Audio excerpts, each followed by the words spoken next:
Morning, स्वागत है आप सभी का हमारे यूट्यूब चैनल अनूप स्टडी में। देखिए दोस्तों, आज की वीडियो में हम लोग पढ़ेंगे बल युग्म। क्या पढ़ेंगे? बल युग्म। ये अगला टॉपिक है, ठीक है। बल आघूर्ण का अगला टॉपिक है बल युग्म। देखिए बल युग्म होता क्या है तो समझिए। युग्म मतलब क्या होता है? युग्म इसको इंग्लिश में बोलते हैं क्या? कपल। और कपल मतलब होता क्या है? जोड़ा। यानी युग्म युग्म मतलब क्या होता है? जोड़ा। अब जोड़ा का मतलब कोई एक वस्तु तो होगी नहीं, दो के बारे में बात करेगा। तो देखिए बल युग्म होता क्या है। यदि कोई वस्तु है, ठीक है, कोई ऑब्जेक्ट है और उस पर एक बल कार्य कर रहा है। मान लीजिए मैं इस समय इस वस्तु पे यहाँ पे एक इसका सर्टेन पॉइंट मार रहा हूँ, मान ले रहा हूँ, और इस पर एक बल लगा रहा हूँ ऐसे। तो ये तो पहली वाली कंडीशन आई बल आघूर्ण की आई कि जैसे इस पर फोर्स लगाएंगे तो इसमें एक रोटेशनल मोशन उत्पन्न होगा। तो ये क्या हुआ? बल आघूर्ण हुआ। लेकिन देखिए बल युग्म होता क्या है कि ये दो बलों का जोड़ा होता है। क्या होता है? ये दो बलों का जोड़ा होता है। जैसे आघूर्ण में एक बल लगा रहे थे, वैसे ही बल युग्म में अब दो बलों की बात कर रहा है। युग्म मतलब ये होता है जोड़ा, तो इसमें दो बलों की बात होगी।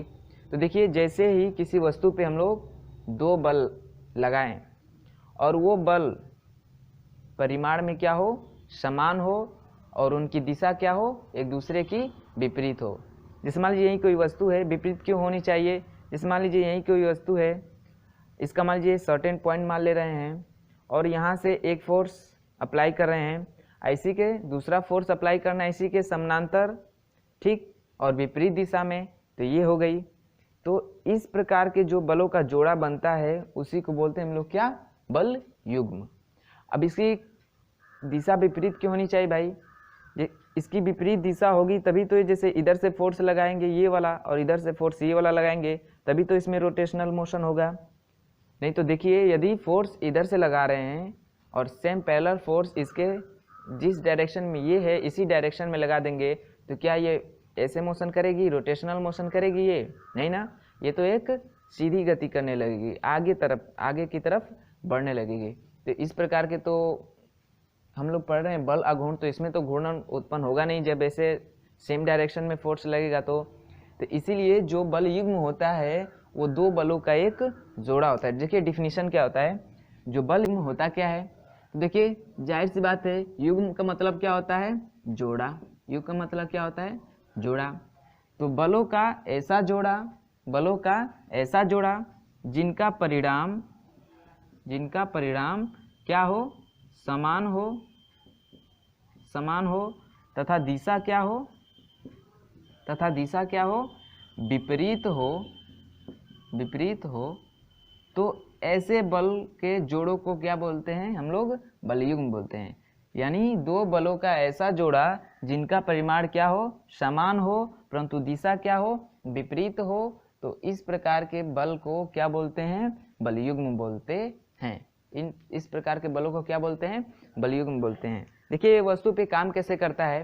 जैसे मान लीजिए कोई वस्तु है, देखिए डायग्राम के द्वारा समझिए। मान लीजिए कोई वस्तु है, क्या है? A B,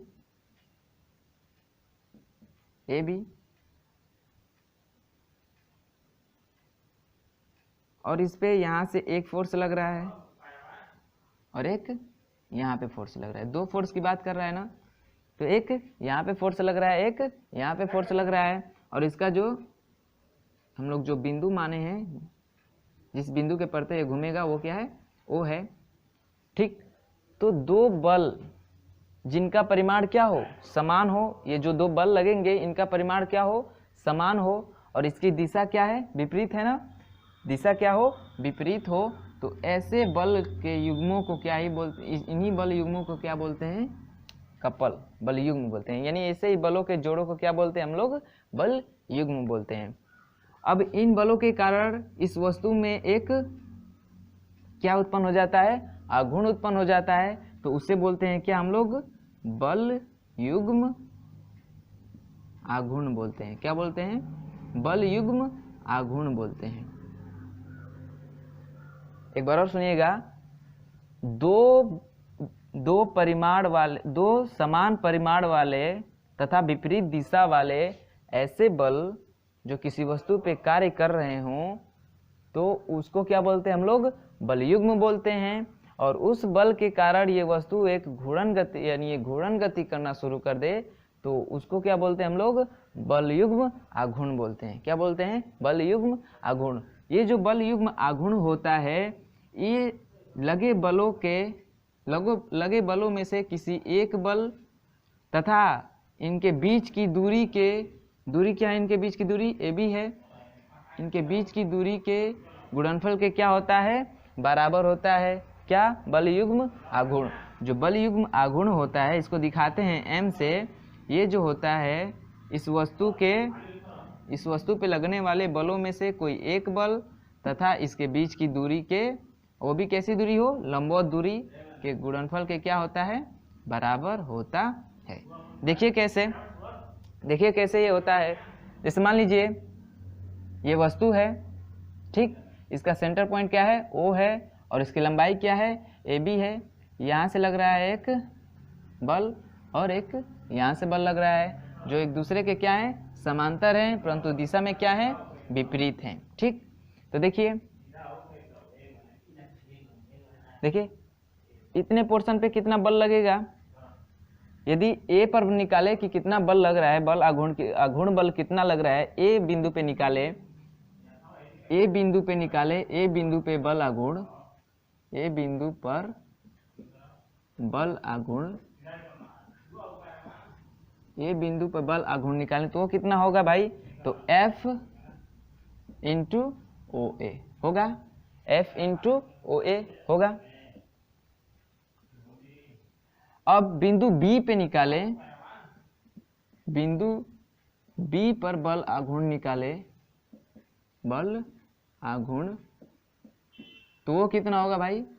F into OB, F into OB कितना होगा? F into OB। अब इस वस्तु पे ये दोनों बल कार्य कर रहा है, तो इन दोनों बलों को क्या करते हैं हम लोग? जोड़ दे रहे हैं। इन दोनों बलों को क्या कर दे रहे हैं? जोड़ दे रहे हैं। तो FOA प्लस FOB, देखिए जोड़ेंगे तो क्या होगा? इसमें से F कॉमन ले रहे हैं, दिख रहा है इधर, F कॉमन ले लेंगे तो बचेगा क्या? F कॉमन ले लेंगे तो बचेगा क्या? OA plus OB। क्या होगा? FOA plus OB।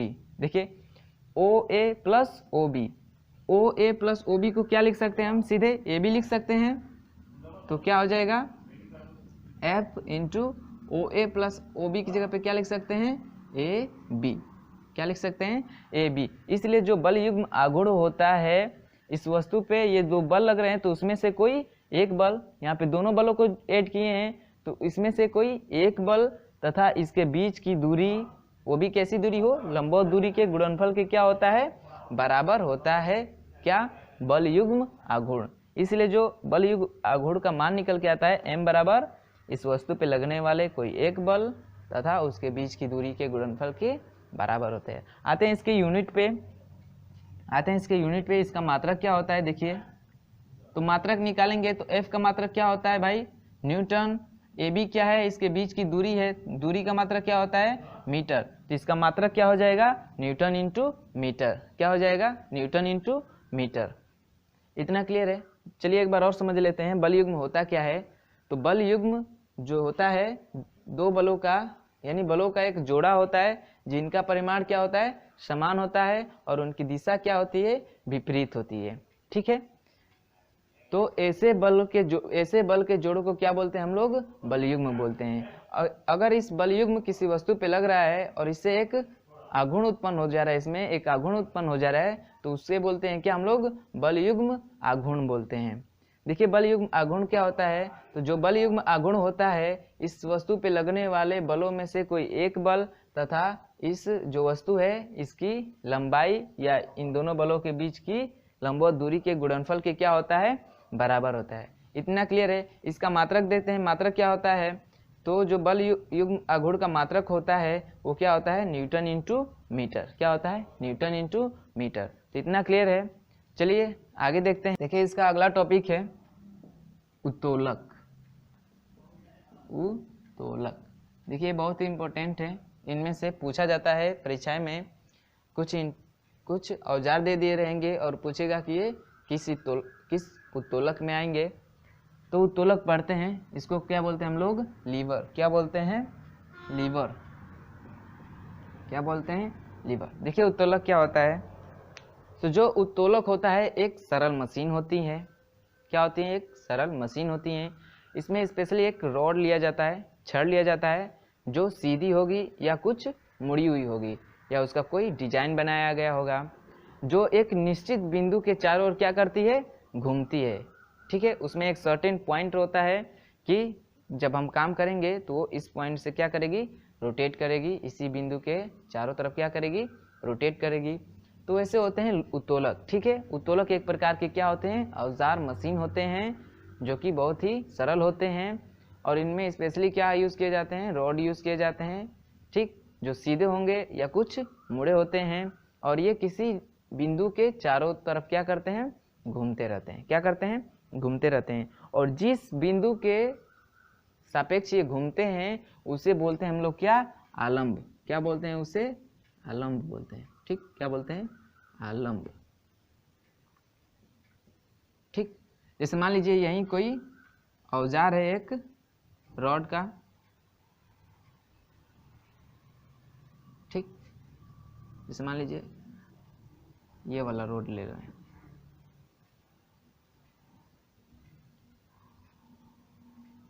ऐसे। ठीक, तो जब ये जो रॉड है ये इस बिंदु के चारों तरफ क्या करेगा? इसको जब हम लोग ये देखे होंगे ऐसे रिंच नट बोल्ट खोलने के काम आते हैं, तो ये क्या करता होगा? इस बिंदु के परितः क्या होता है? चारों तरफ घूमता होगा। जैसे आप लोग मोटरसाइकिल कर रहे हैं, 4 व्हीलर का जो हैंडल होता है उसे देखे होंगे कि वो एक बिंदु के चारों तरफ क्या होता है? घूमता रहता है। ठीक है, तो जिस बिंदु पर वो घूमता रहता है उसी बिंदु को क्या बोलते हैं हम लोग? आलंब बोलते हैं। क्या बोलते हैं? आलंब बोलते हैं। चलिए, तो इतना उत्तोलक समझ में आया। उत्तोलक क्या होता है? एक सरल मशीन होती है। क्या होती है? सरल मशीन होती है। एक सरल मशीन होती है जो एक छड़ की बनी होती है, जिसमें से छड़ क्या होते हैं? कुछ सीधे होते हैं या मुड़े होते हैं, या उनको एक डिजाइन द्वारा तैयार किया जाता है। और ये जो सरल मशीनें होती हैं, यानी जो उत्तोलक होते हैं, एक बिंदु के परितः चारों तरफ क्या करते हैं? घूमते हैं। और उस बिंदु को क्या बोलते हैं हम लोग? आलंब बोलते हैं। क्या बोलते हैं? आलंब कहते हैं। ठीक है, तो चलिए पढ़ लेते हैं। कुछ उत्तोलक के प्रकार भी होते हैं। क्या होते हैं? उत्तोलक के प्रकार होते हैं, जिसमें से इसका नाम दिया गया है पहले उत्तोलक को प्रथम उत्तोलक, प्रथम वर्ग के उत्तोलक। ठीक है, कुछ ऐसे मशीन आते हैं जो प्रथम वर्ग के उत्तोलक में आते हैं, उनको बांटा गया है प्रथम, द्वितीय, तृतीय उत्तोलक में। ठीक है, फिर कुछ उत्तोलक बनाए गए जिनको द्वितीय वर्ग में बांटा गया। द्वितीय वर्ग, सॉरी यहाँ पे के है। ठीक है, द्वितीय वर्ग के उत्तोलक। और फिर कुछ ऐसे औजार बनाए गए जिनको तीसरे श्रेणी में रखा गया, तो उनको नाम क्या दिया गया? तृतीय वर्ग के उत्तोलक। ठीक, क्या दिया गया? उत्तोलक को कितने भागों में बांटा गया? 3 भागों में। प्रथम वर्ग के उत्तोलक, द्वितीय वर्ग के उत्तोलक और तृतीय वर्ग के उत्तोलक। ठीक है, उनके कुछ प्रॉपर्टी होंगे या कुछ नियम होंगे जिनके आधारों पे उनको 3 भागों में बांटा गया कि अगर ऐसे औजार रहेंगे भाई तो वो किस में आएंगे? प्रथम वर्ग के उत्तोलक में। यदि इस प्रकार के औजार रहेंगे तो वो किस में आएंगे? द्वितीय वर्ग के उत्तोलक में। यदि इनमें ये बातें आएगी, यानी कुछ औजार में ये कंडीशन होंगी, तो उनको किस में रखा जाएगा? हम लोग को किस में रखा जाएगा? उनको तृतीय वर्ग के उत्तोलक में। ठीक है, तो ये उत्तोलक के प्रकार हो गए। 3 उत्तोलक समझ में आया। तो इनके प्रकार पढ़ने से पहले हम लोग एक टॉपिक के बारे में पढ़ लेते हैं, उसे बोलते हैं क्या? यांत्रिक लाभ। यांत्रिकी लाभ के बारे में पढ़ लेते हैं। यांत्रिक लाभ के बारे में पढ़ लेते हैं यांत्रिक लाभ क्या? तो किसी मशीन के, यानी जो औजार है उसी की बात कर रहा है, उसको मशीन हम लोग बोल रहे हैं, ठीक है। तो किसी मशीन के भार तथा उसके आयास के अनुपात को ही क्या बोला जाता है? हम क्या बोलते हैं? हम उसे यांत्रिक लाभ। क्या बोलते हैं? यांत्रिक लाभ। देखिए यांत्रिक लाभ क्या होता है? तो किसी मशीन के भार तथा उसके आयास के अनुपात को ही क्या बोलते हैं हम लोग? यांत्रिक लाभ। देखिए आयास क्या होता है भाई? जैसे मान लीजिए ये एक मशीन है, इसका कोई एक बिंदु है और यहाँ पे हम लोग एक बल लगा रहे हैं, ठीक। ये ए बी वस्तु है, इसका सर्टेन बिंदु O है। तो यहाँ से हम लोग जो फोर्स लगा रहे हैं, इधर फोर्स लगा रहे हैं इतने पोर्शन में, तो इस निश्चित बिंदु से और जहाँ पे फोर्स लगा रहे हैं इसके बीच की दूरी को ही क्या बोलते हैं हम लोग? आयास बोलते हैं। इसके बीच की दूरी को क्या बोलते हैं? आयास। तो इस मशीन का भार कुछ होगा, यहीं पे इसका भार होता है, ठीक है। यहीं पे इसका क्या होता है? मशीन का भार होता है। तो इसका भार तथा इसके आयास, इस आयास को मान लेते हैं P और इसके भार को मान लेते हैं क्या? W। तो इन दोनों के अनुपात को ही क्या बोला जाता है? हम लोग क्या बोलते हैं? हम लोग उसे यांत्रिक लाभ। क्या बोलते हैं? यांत्रिक लाभ। यांत्रिक लाभ किसके बराबर होता है भाई?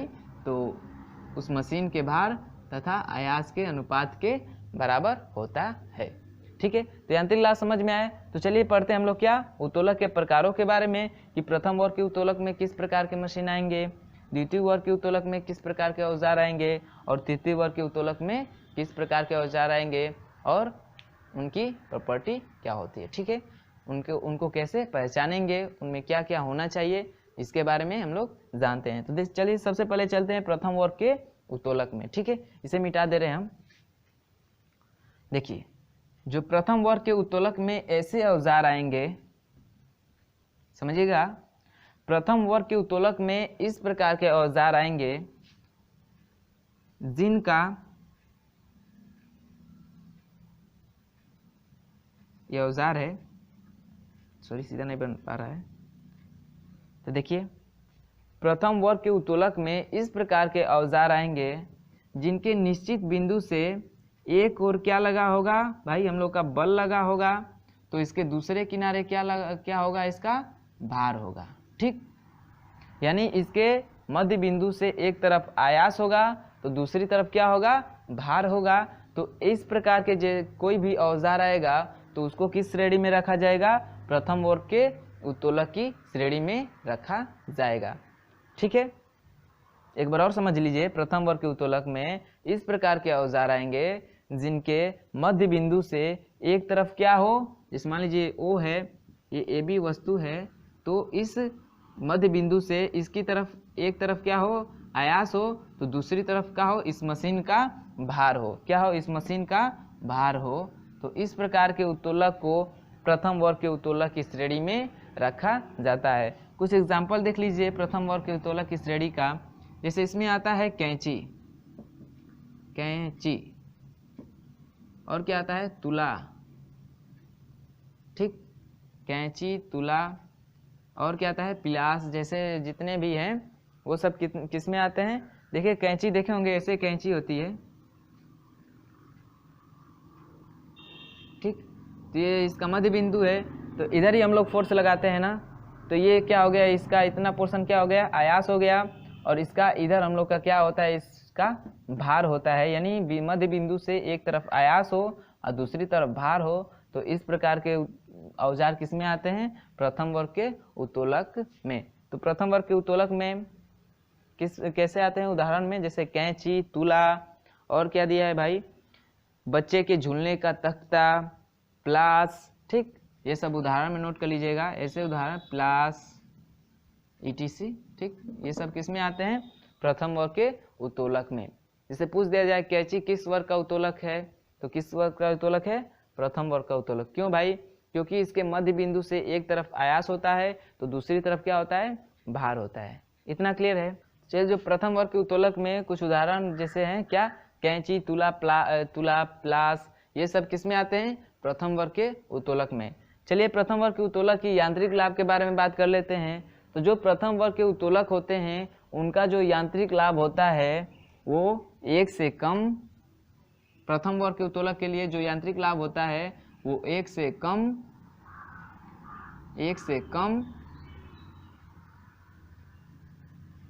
देखिए 1 से कम या तो 1 या 1 से अधिक होता है, 1 से अधिक होता है। जो प्रथम वर्ग के उत्तोलक होते हैं उनमें जो यांत्रिक लाभ होता है वो 1 से कम होगा, 1 होगा या 1 से अधिक होगा। ठीक है, इतना क्लियर है। प्रथम वर्ग के उत्तोलक जिनमें जो अलम्ब होता है, अलम्ब के एक तरफ भार होता है तो दूसरी तरफ क्या होता है, आयास होता है। ठीक है, जैसे उदाहरण में क्या आ गए, कैंची, तुला, प्लास इत्यादि।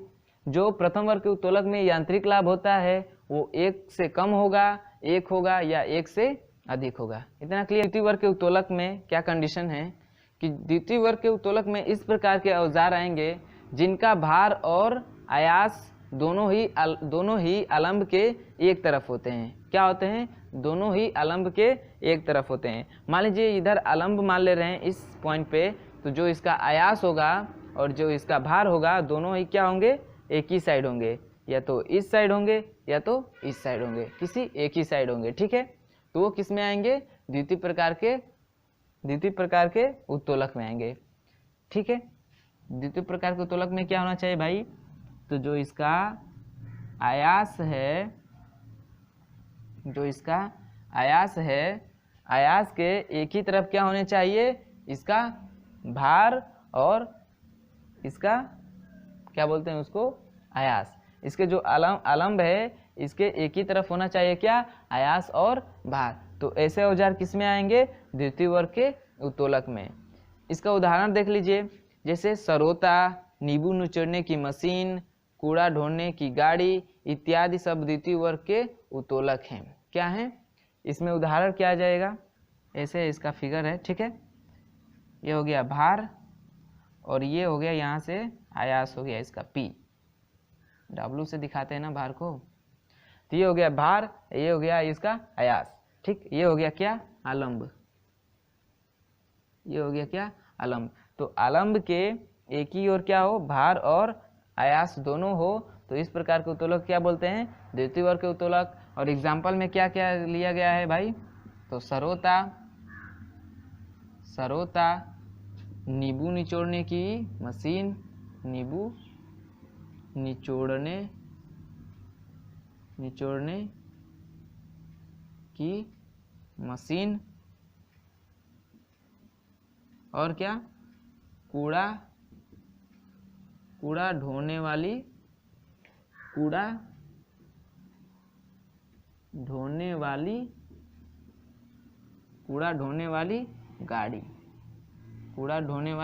गाड़ी। देखिए कैसे होता है, जैसे मान लीजिए नींबू निचोड़ने की मशीन जो होती है तो उसमें देखे होंगे कि ऐसे होती है, उसको भी दिखा दे रहे हैं। जैसे देखे होंगे ऐसे बना होगा, ठीक,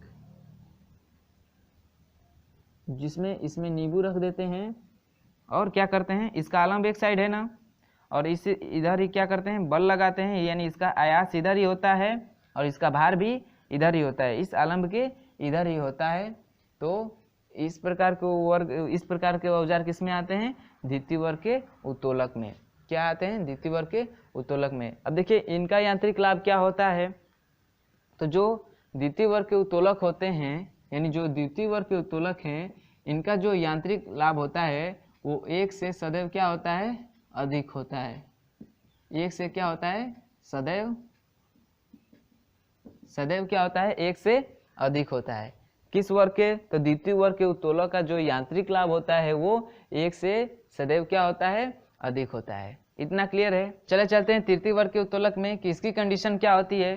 तो देखिए जो तृतीय वर्ग के उत्तोलक होते हैं इनमें भी क्या होता है, जो आयास और भार होता है वो अलम्ब के एक ही ओर होते हैं। जैसे द्वितीय वर्ग में था ना कि जो भार और आयास है वो अलम्ब के एक ही डायरेक्शन में है, तो तृतीय वर्ग में भी क्या होता है, जो आयास और भार होता है वो भी क्या होता है, अलम्ब के एक तरफ होता है। वो भी क्या होता है, अलम्ब के एक तरफ होता है, अलम्ब के मान लीजिए वेट हो गया, ये इसका आयास हो गया, और ये क्या हो गया, आलम्ब हो गया, ये क्या हो गया, आलम्ब हो गया।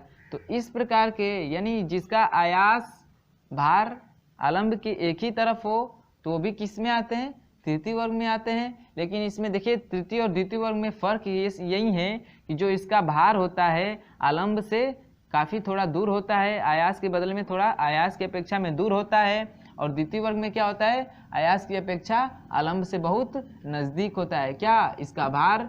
और तृतीय वर्ग में क्या होता है, आलम्ब से क्या होता है, आयास की अपेक्षा क्या होता है, दूर होता है। इन दोनों में कंडीशन, इसमें अंतर समझिएगा।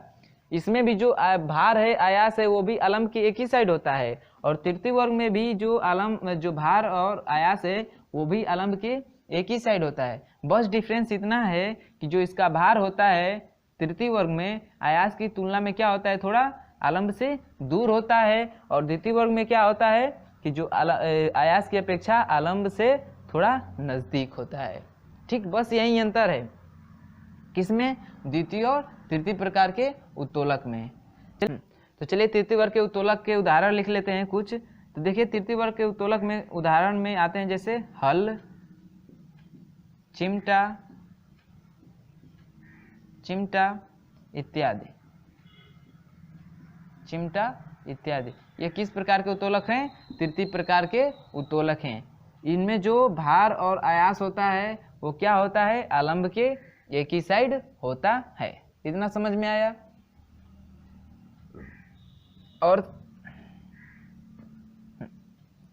तो चलिए इसका यांत्रिक के बारे में समझ लेते हैं, यांत्रिक लाभ के बारे में समझ लेते हैं। तो देखिए पहला जो प्रथम वर्ग का उत्तोलक थे उनका जो यांत्रिकी था एक से कम, एक या एक से अधिक था। द्वितीय का क्या था, एक से अधिक था, सदैव अधिक था। और जो तृतीय प्रकार के उत्तोलक होते हैं उनका जो यांत्रिक लाभ होता है वो एक से क्या होता है, सदैव कम होता है। सदैव क्या होता है, कम होता है। क्या होता है, सदैव एक से कम होता है। इतना समझ में आया। उत्तोलक के प्रकार और किस वर्ग में किस प्रकार के उत्तोलक आते हैं और उनके उदाहरण क्या हैं और उनके यांत्रिक लाभ क्या होते हैं, ये सबको क्लियर हुआ। तो नोट करिए, बढ़ते हैं अगले टॉपिक की तरफ। तो चलिएगा देखिएगा अगला टॉपिक क्या है, और ये इस लेसन का अंतिम टॉपिक भी है। और वो क्या है, दोषयुक्त तुला से सही द्रव्यमान ज्ञात करना। दोषयुक्त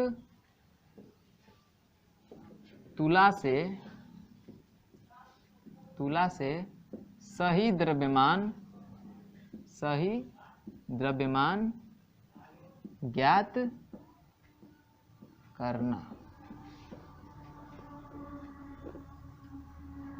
दोषयुक्त तुला से सही द्रव्यमान ज्ञात करना। देखिए भाई, बहुत लोग दुकानदार होते हैं जो अपने तुले में क्या करते हैं, एक छोटी मोटी त्रुटि कर लेते हैं, जिनसे वो क्या करते हैं, लाभ कमाते हैं। तो जो त्रुटि होती है उससे हम लोग सही द्रव्यमान कैसे ज्ञात करेंगे, उसके बारे में क्या करते हैं, हम लोग समझते हैं। देखिए इसमें क्या होती है, दो कंडीशन आती है। देखिए पहली कंडीशन क्या है कि जब पलड़ों का भार समान न हो, यानी जो तुला में दो पल्ले होते हैं, एक पल्ले में क्या रखते हैं हम लोग, भटकरे रखते हैं, दूसरे पल्ले में क्या करते हैं, दूसरे पल्ले में क्या करते हैं हम लोग, वस्तु को नापते हैं, जोखते हैं। तो उनका जो क्या हो, भार जो हो समान न हो, क्या हो, समान न हो, यानी उनका भार जो है असमान हो, तो वस्तु को क्रमशः दोनों पल्लों पर लेकर द्रव्यमान W1 व W2 ज्ञात करते हैं। समझिए क्या कह रहा है, पहला इसका कंडीशन क्या कह रहा है कि जब पलड़ों क्या है भाई, पलड़ों का भार समान न हो, मतलब मान लीजिए कोई तुला है, ठीक, एक इसका ये पल्ला है और इसका एक ये पल्ला है। तो इन जो दोनों पल्लों का वेट है, ये क्या है, समान न हो, तो क्या करते हैं भाई, तो जो वस्तु हम लोग नाप रहे हैं इस पल्ले पर जिसका वेट बराबर नहीं है, तो क्या करते हैं कि उस वस्तु को एक बार इस पल्ले पे रख के नापते हैं और फिर उसी वस्तु को एक बार इस पल्ले पे नाप रख कर क्या करते हैं, वेट करते हैं, द्रव्यमान करते हैं, उसका क्या करते हैं, तौलते हैं उसको। तो वही कह रहा है कि तो वस्तु को क्रमशः दोनों पल्लों पर लेकर क्या करते हैं, उसको तौलते हैं और उसका द्रव्यमान W1 और W2 क्या करते हैं, ज्ञात करते हैं। ठीक है, क्या करते हैं, तो ज्ञात करते हैं। तो देखिए पहला कंडीशन लिख दे रहे हैं पूरा, जब पल्लों का भार समान न हो तो वस्तु को पल्लों पर, तो वस्तु को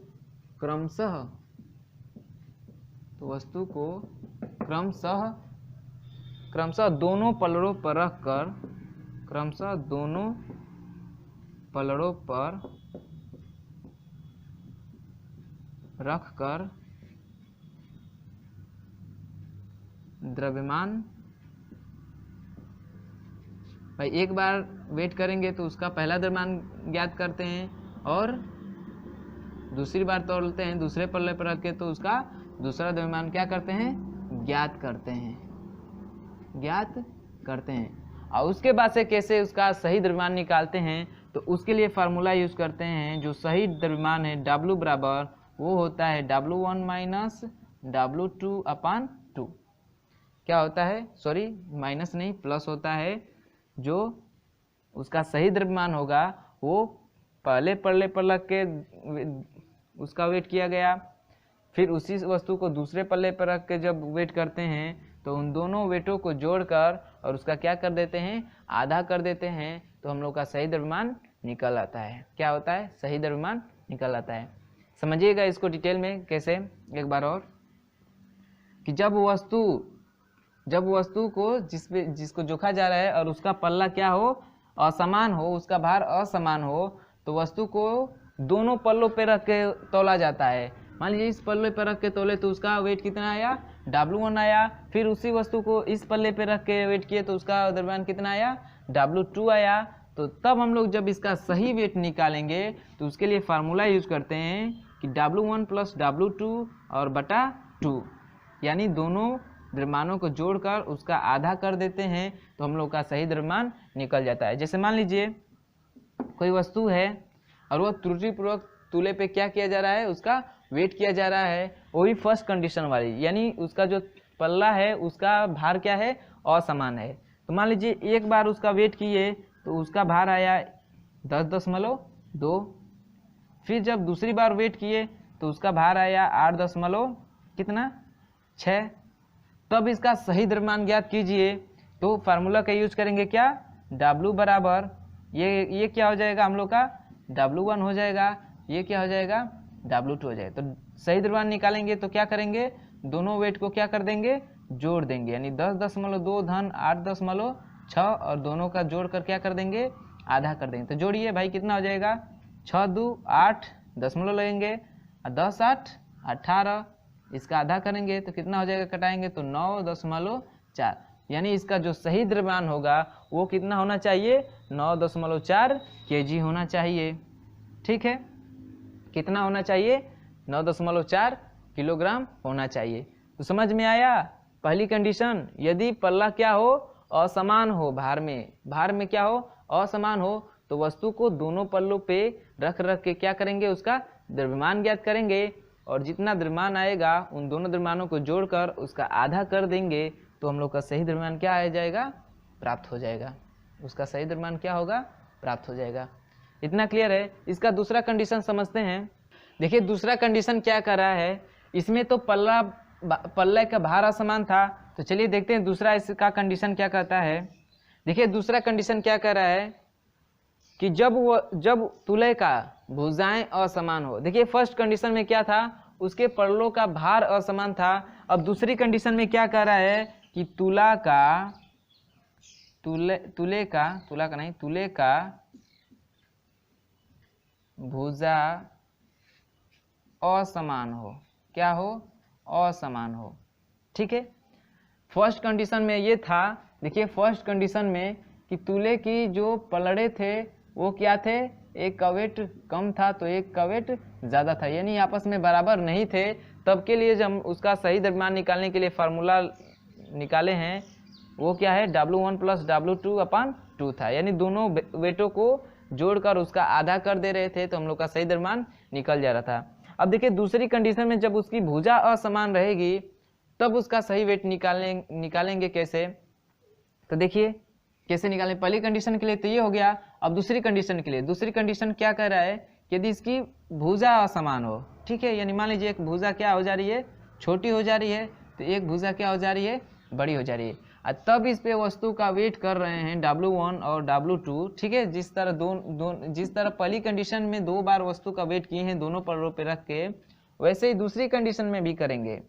जो उसका वेट आएगा तब उसका सही द्रव्यमान निकालने के लिए क्या करेंगे कि दोनों वेटों का क्या करते हैं, गुणा कर देते हैं और उसका क्या निकाल देते हैं, वर्गमूल निकाल देते हैं। तो हम लोग का सही द्रव्यमान क्या हो जाता है, ज्ञात हो जाता है। उसका सही द्रव्यमान क्या हो जाता है, ज्ञात हो जाता है। तो दूसरी कंडीशन के लिए फार्मूला क्या है कि W बराबर अंडर रूट पहले द्रव्यमान यानी पहले तूले पर रख, पहले पल्ले पर रख के निकाला गया द्रव्यमान गुणे फिर उसी वस्तु को दूसरे पल्ले पर रखकर तोला गया द्रव्यमानों का गुणा करके उसका करनी निकाल देते हैं, यानी उसका वर्गमूल निकाल देते हैं। तो हम लोग का सही द्रव्यमान क्या हो जाता है, ज्ञात हो जाता है। चलिए एग्जाम्पल द्वारा समझ लेते हैं। जैसे मान लीजिए किसी वस्तु को इस वाले तूले पर यानी जिसकी भुजा असमान है इस पे तोला जाता है, तो पहली बार तोला जाता है तो उसका द्रव्यमान आता है क्या, 6.4। फिर उसको दूसरी बार तोला जाता है तो उसका द्रव्यमान आ जाता है मान लीजिए कितना, 10, ठीक है, कितना आ जाता है, 10। तो कह रहा है कि इसका सही द्रव्यमान ज्ञात कीजिए, तो इस वाले फॉर्मूले का यूज कीजिए। क्या हो जाएगा, इस वाले तूले पे क्या किया गया है, इसको तोला गया है, तो इसका जो सही द्रव्यमान हो जाएगा क्या हो जाएगा, अंडर रूट 6.4 इंटू दूसरा द्रव्यमान कितना है, 10। तो कितना हो जाएगा भाई, गुणा करेंगे तो पॉइंट हट जाएगा, तो कितना हो जाएगा 64, और 64 का वर्गमूल क्या निकल के आता है, 8। तो जो सही द्रव्यमान होगा, जो इस वस्तु को इस तूले पे तोला गया है जिसका वेट इतना इतना आया है, उसका जो सही द्रव्यमान होगा वो कितना होगा, 8 किलोग्राम। कितना होगा, 8 किलोग्राम। तो आप लोग को समझ में आया, दोष युक्त तूले से सही द्रव्यमान ज्ञात करना। दोष युक्त तूला हो उसे सही द्रव्यमान ज्ञात करना हो तो कैसे ज्ञात करेंगे। इसमें 2 कंडीशन थी। फर्स्ट कंडीशन थी जब पल्ले का भार क्या हो, असमान हो, यानी जो पलड़ा होता है उसका भार असमान हो और उस समय वस्तु को तौला जाता है तो उसमें जो त्रुटि आएगी, तो उसका जो सही द्रव्यमान ज्ञात करने के लिए हम लोग क्या करेंगे कि उस वस्तु को दोनों पल्लों पे रख के उसका वेट ज्ञात करेंगे और फिर दोनों वेटों को जोड़कर उसका क्या कर देंगे, आधा कर देंगे। फिर दूसरा कंडीशन में करा था कि उसकी भुजा असमान हो तो क्या करेंगे, वस्तु को दोनों पल्लों पे रख के वेट करेंगे और दोनों वेटों का गुणा करके उसका क्या कर देंगे, वर्गमूल निकाल देंगे। तो उसका सही द्रव्यमान क्या होगा, ज्ञात हो जाएगा। इतना क्लियर है। यदि वीडियो आपको अच्छा लगा हो तो वीडियो को लाइक करिएगा और अपने दोस्तों में शेयर भी करिएगा, और जो हमारे चैनल पर नए होंगे वो चैनल को सब्सक्राइब कर ले ताकि हमारे जो लेटेस्ट नोटिफिकेशन होंगे आप तक पहुंच जाएंगे। तो आशा करता हूं कि ये वीडियो आपके लिए हेल्पफुल रहा होगा। चलिए अगले वीडियो में मिलेंगे इसके न्यूमेरिकल के साथ।